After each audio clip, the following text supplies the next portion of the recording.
Domingo 25 del tiempo ordinario del Evangelio según San Marcos.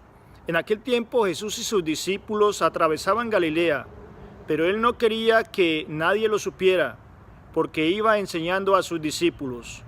Les decía: el Hijo del Hombre va a ser entregado a manos de los hombres, le darán muerte, y 3 días después de muerto resucitará.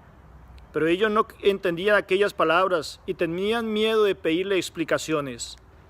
Llegaron a Cafarnaún y una vez en casa les preguntó de qué discutían por el camino. Pero ellos se quedaron callados porque en el camino habían discutido sobre quién de ellos era el más importante. Entonces Jesús se sentó, llamó a los 12 y les dijo: si alguno quiere ser el primero, que sea el último de todos y el servidor de todos. Después, tomando a un niño, lo puso en medio de ellos, lo abrazó y les dijo: el que reciba en mi nombre a uno de estos niños, a mí me recibe. Y el que me reciba a mí, no me recibe a mí, sino a aquel que me ha enviado. Palabra del Señor. Este domingo, el Evangelio de San Marcos es una continuación del Evangelio que escuchamos hace una semana. Y Jesús anuncia por segunda vez su pasión, su muerte y resurrección. El texto es muy claro, dice que Jesús iba enseñando a sus discípulos, por lo que les va contando qué es lo que le va a suceder, qué es lo que se va a enfrentar él y ellos. Y por eso Jesús los está preparando para que cuando llegue ese momento no les tome de sorpresa. Sin embargo, vemos cómo en la mente de los discípulos no estaba tal vez esa idea de la muerte y resurrección de Jesús. Más bien ellos estaban pensando quién lo iría a suceder en la dirección, en el mando, en el poder. Y por eso estaban hablando de quién era el más importante entre ellos. Ante lo que Jesús les dice, bueno, que el que quiera ser primero tiene que ser el servidor de todos. Jesús siempre nos ha mostrado que el servicio es la manera en que nosotros podemos vivir verdaderamente nuestra fe de cristianos.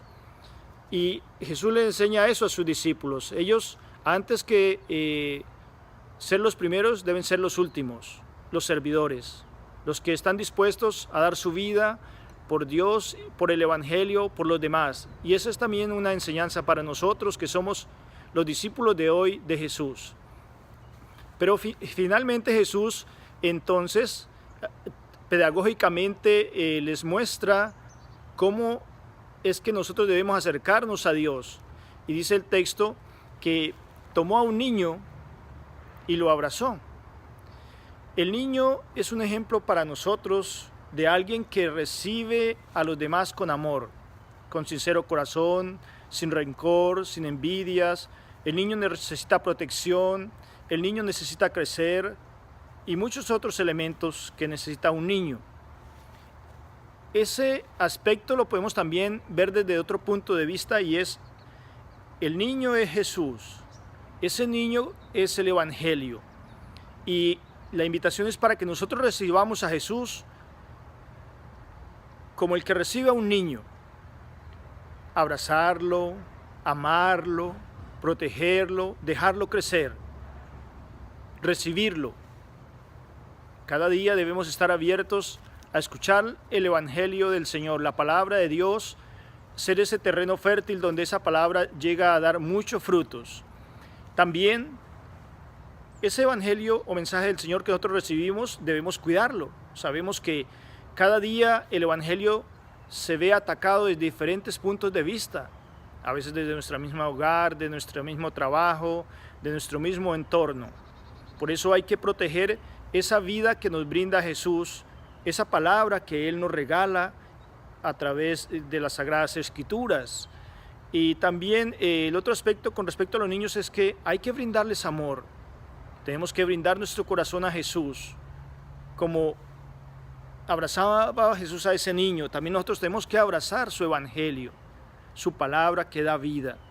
Y debemos dejarla crecer. El niño necesita crecer. Así también nosotros debemos dejar crecer esa palabra de Dios en nuestra vida para que pueda dar el fruto que Jesús espera de nosotros. Que el Señor los bendiga y que tengan un maravilloso domingo.